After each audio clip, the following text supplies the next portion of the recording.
Hey guys, it's Glenn for GMP Custom Fabrications. This is part 3 of the twin turbo Sketchy build. Sketchy is my 24 Dodge 2-door sedan with a RV 440 in it. If you haven't caught the first 2 videos, I highly recommend checking them out. But today we're going to be finishing up the oiling system. We put in the drain lines and then moving on to the wastegates. So let's get started.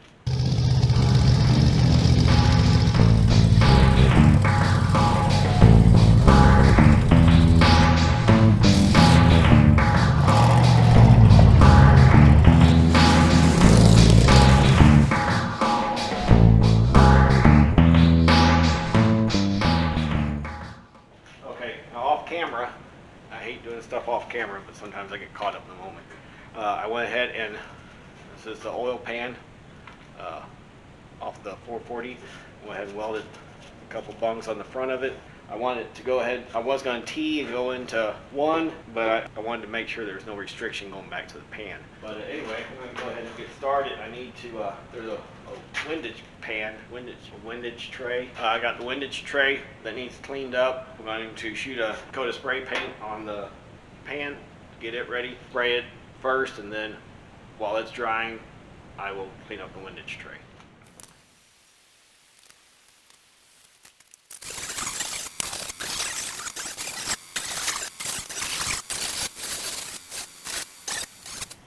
Go ahead and hit this with some degreaser for this other part here in the middle, just knock some of this sludgy stuff off of it. Normally I'd use oven cleaner for this, but I got a bunch of this LPS Precision Clean. I don't even know if they make this stuff anymore. I got a case of it at an auction. It seems to work pretty good. It smells just like oven cleaner. And let that soak for a minute and hit the black spray paint again. Alright, now while that is drying, I'm going to have to find something else to do. So I noticed after I put the oil lines on for the turbos that at some point I had, I guess, melted my my oil pressure line. So I need to go ahead and take that apart. I went ahead and bought some copper line. Just kind of continued the theme of the copper lines. That and because of stuff like this where you end up melting or rubbing a nylon line in two. I have to get inside and take it loose on the gauge side also.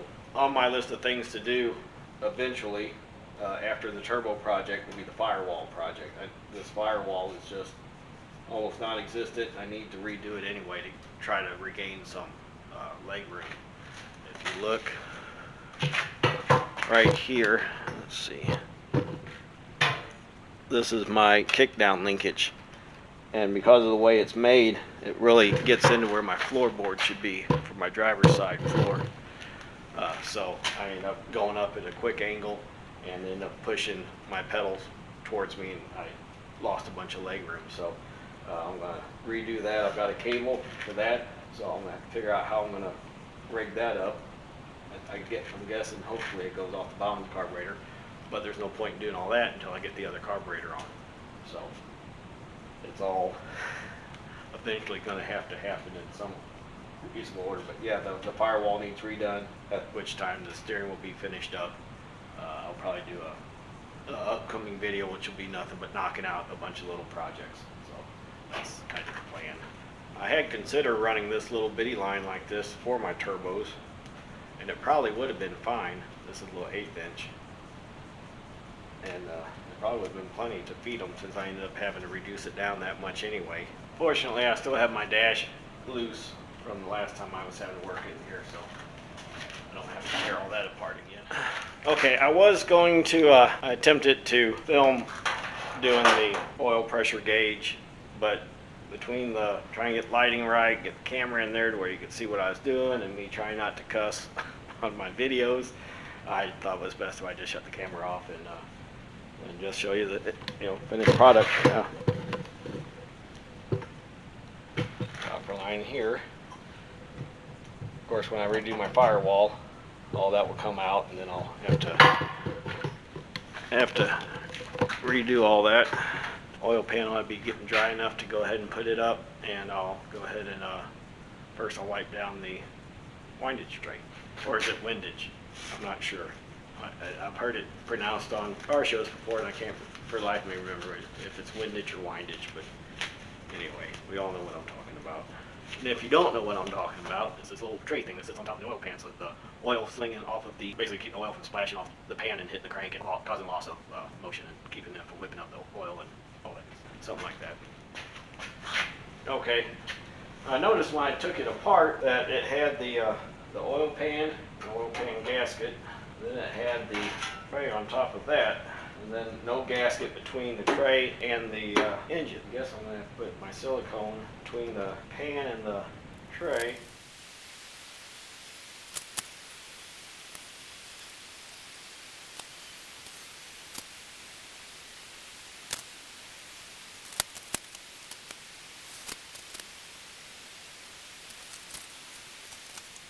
I'm going to assume on this one, which I know isn't always a good idea, but I would think I'd want gasket sealer on the top side of this. Okay, for this lower part here, or on top of the pan, or on top of the tray, I'm going to use this anabolic, Permatex anabolic gasket maker.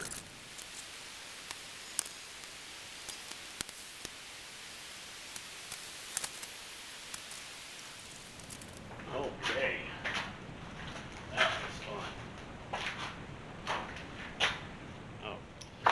My logic on how I put that gasket sealer on there was I used the blue silicone against the pan because the pan's not going to be perfect. There's going to be high and low spots on it. And stuck the gasket in it, and then I stuck the windage tray on top of the gasket, and then I used red anabolic, which is basically more like a glue that will hold it up against the machine surface of the motor. Between all of that, it will give me a good bond.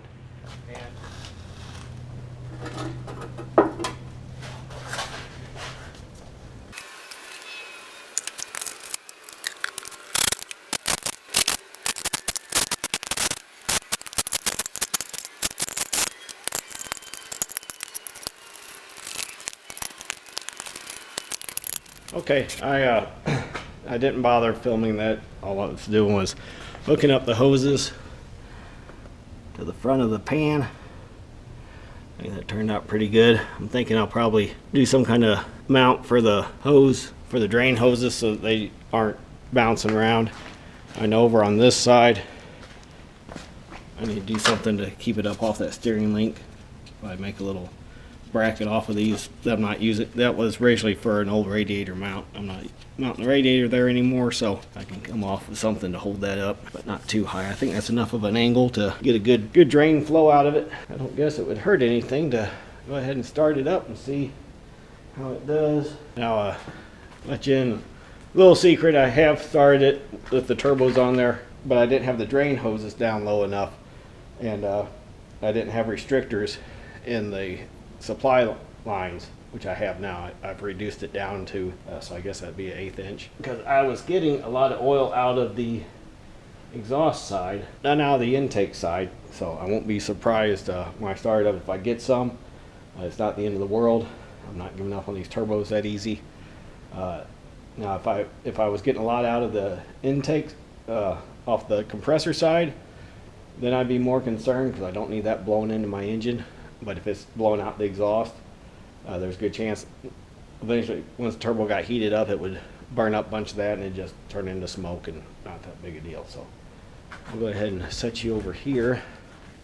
And I don't think it's good to rev it or anything without having some restriction to it. There's a chance of overspinning the turbos, but I'm not going to be revving it anything. I'm just going to try it out.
I don't have all the manifold bolts in, so that, you know, that didn't help as far as the sound or how anything else sounded, but you know, it worked. And actually, once it started up, the smoke kind of dissipated. So we'll see. Because I really, with it starting off as rich as it was, it's kind of hard for me to get a feel for exactly what was going on. I didn't look at my oil pressure. Let me try it again. Watching my oil pressure this time.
I could see right there I had a bag spark plug that was misfiring. So yeah, I would never have put any spark plugs in this since I put it together, or since I got it out of the RV. So it's probably due for new plugs. But yeah, I mean, it smoked it up in here, but we are inside. So that's not a surprise. And I guess next we'll be moving on to the wastegates now that I've got the manifolds all good and hot. But I'll go ahead and take the oil pressure lines off of the turbos, pulled the two turbos off, which I only had them on with no gaskets and 2 bolts, so I wasn't really putting much force through them, just enough to make them spin, you know, just to see what they would do. Yeah, I'm still not seeing any oil on the compressor side, so that's a good thing. So I'm going to go ahead and start pulling the turbos off. Then I'll put my hot gloves on, the welding gloves, and pull the manifolds off, and then we'll get to mounting up some wastegates. Be right back.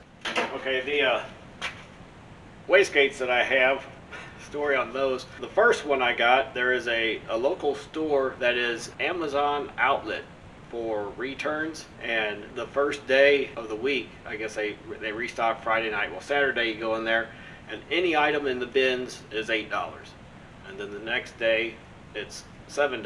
And on a $4 day, me and the wife was in there, and in the box was this wastegate. It had almost all the hardware with it. It was missing the B band to be welded on, which I didn't need anyway, and it seemed like maybe it's missing one of the B band clamps. But you know, I snatched it up and got it home all excited, and because I'm thinking, oh, I just scored a high dollar item for $4. Well, I did save money on it. I researched it and I found another one just like it on Amazon for just over $20, I think. So yeah, it's probably the cheapest ones they make out there. Who knows how they're going to work. Once I get them all mounted up, I will take them apart and verify that they're both have the same springs on the inside of them. They look identical on the outside, the one I bought and the one, well, the one I got from the store and the one I got off the internet. I think they're going to work. I end up getting these flanges that I mentioned in the last video that actually, Said it was for a Honda Civic. I don't know how they mounted on the Honda Civic, but anyway, ideally I wish I could bolt these on, but what I'm seeing that I'd be afraid would happen is if I had them bolted on without being able to anchor the nut, that it may, a nut could come off and go through the turbo, and I don't need that. So I figured I'd get it marked up, go ahead and cut a hole out, go ahead and cut the hole out for the middle, then clamp it down and weld it in place. So what I'm going to do now is go ahead and clean the surface up so I have a good surface to mark, drill my hole, get it as big as I can with the biggest drill bits I got. I should have a step bit that's big enough that goes that size if I can find it. I was going to cut it out with a torch, but I don't really think that's going to be necessary. I think I can get plenty big with whatever drill bit I find. So let's go ahead and get that cleaned up. Okay, what I ended up doing to mark this, since I couldn't get the marker to go down in the hole, because I had this big fat marker, I just went ahead and marked to the outside of the circles. So now all I need to do is I'll take a straight edge, cross them there, and then I'll know where my center is.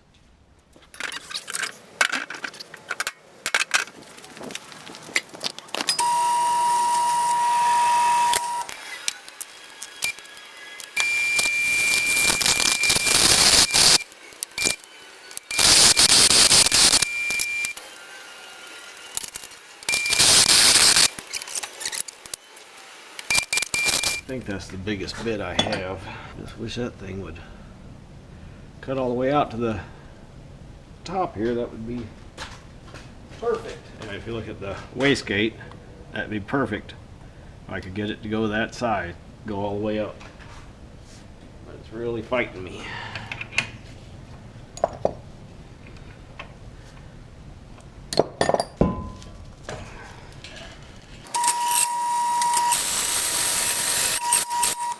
Nope, I'm afraid that's all I'm going to get out of it. That's as big as I'm going to be able to go.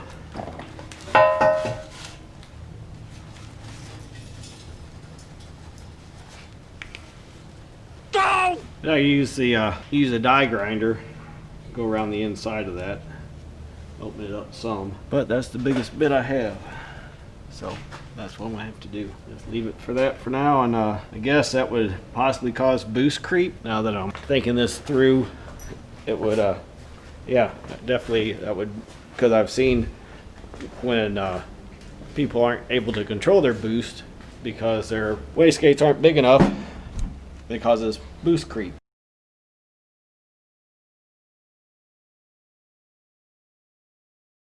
I don't think that's going to be another issue. That's another one of those things that,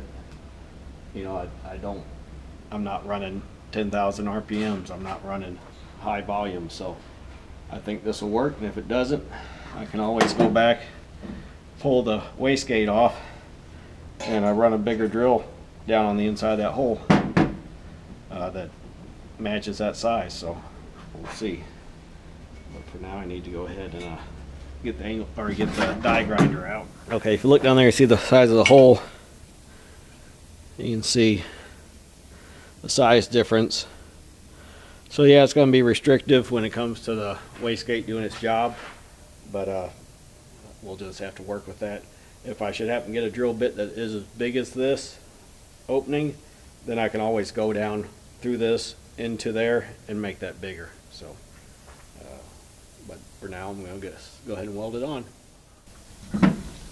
All right, I got that clamped on. I'm going to go back and start hitting it with some welds. First, I made sure my hole was centered up, and I vice gripped it in place. And then once I knew it was centered, I'd go ahead and put the clamp on, and I went ahead and pulled the vice grips off. That's how I made sure it was lined up right.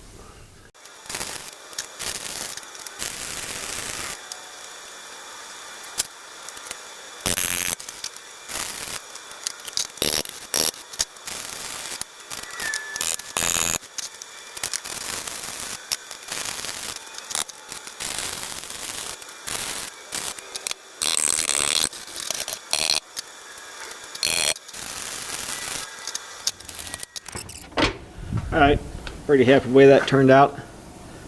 Welds aren't the ugliest in the world, but not too bad. So now nothing left to do but put it back together. And actually I'm ready to, I put it on, put the turbo back on, and then the turbo wastegate hose that goes from the boost port to the wastegate will need to get plumbed. I don't know if I got proper hosing for that or not. May have to find something. Okay, I got the driver's side all mounted back up. Got the wastegate on. Got it aimed downward. I'll run a 90 back this direction, maybe out to the side. It's all open, so it really doesn't really matter. Got all my bolts in. This is the final bolting up here. And the wastegate setup, the way I have it set up is it's the most basic wastegate setup that you can have, and that's just directly off of boost to the open side of the wastegate. There's a real good video. I'll go ahead and post a link to it and give a shout out to. In the captions, I'll give the name of the website and I'll include a link. It's a really extensive. If you ever had any questions as to what different wastegate setups were and how they all worked and all your options, the guy on that video does a excellent job explaining all of it, and I highly recommend it. He's got several videos out on different car things, and if you get there and you haven't subscribed to him already, you really want to check him out. But now I got to go to the other side, and if you saw my last video, because of the way the manifolds were mirrored but the turbos weren't, I had to flip the flange on the passenger side in order to get the turbo to look right and not be cocked up the other way. So when I did that, I had cut around here, flipped it over 180 degrees and welded it back together. Only problem I have now is this is where my flange has to mount for my wastegate, so I'm going to have to do a good job of getting that down with the flap wheel, get my hole drilled, and then get it welded up. So that's what I'm going to do now. Okay, I got that ground down pretty smooth.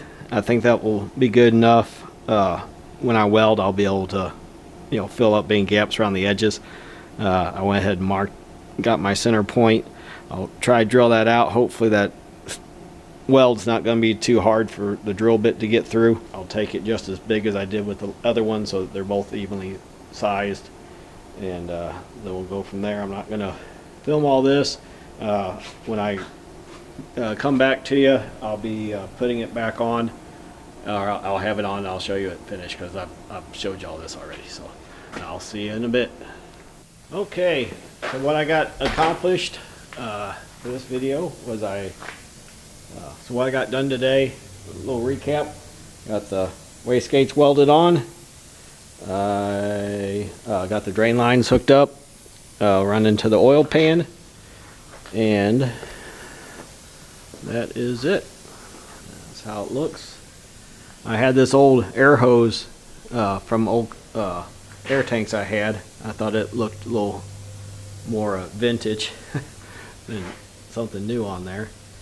And so yeah, I would start up, except for it is 10:30 at night and the wife is probably inside asleep, and I don't need that. So also something I'll have to deal with before I do start it up. I went to pull the dipstick out and it come apart, and I'm thinking that maybe it was caught underneath the windage tray whenever I tightened everything up. So I'm going to have to drain the oil out, pull the pan off of it, and see what's up with that. I need to make a new dipstick for it anyway, because one that was in there was one I had made up from the RV where I had shortened it down and stuff, and I've got another dipstick I found to use for it, so I need to get that out of there. Okay, yeah, what I feel like I got accomplished so far, I'm considering the easy part, and because it was all pretty well straightforward fabricating. I had it all pretty much figured out for months, played over my head several times. Everything worked out better than expected, really. I wasn't sure if flipping the manifolds over was going to place the turbos in a bad spot. I think that's good where they're at. I got room for a couple cone filters here, which you get the air that doesn't get in the radiator. So I think that's going to be fine. It's offset to the side a little bit. That's not major, not going to be a problem. But yeah, I'm pretty happy with the progress so far. Okay, thanks for the comments on previous videos.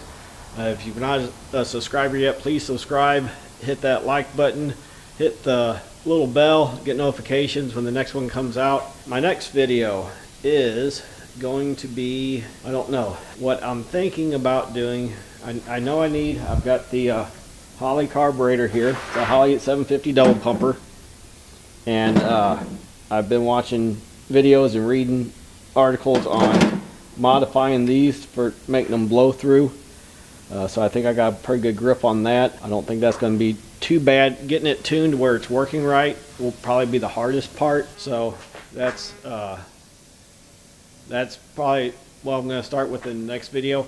And something I hadn't discussed yet, and I was expecting some backlash if I ever get anybody watching this that likes to complain about stuff.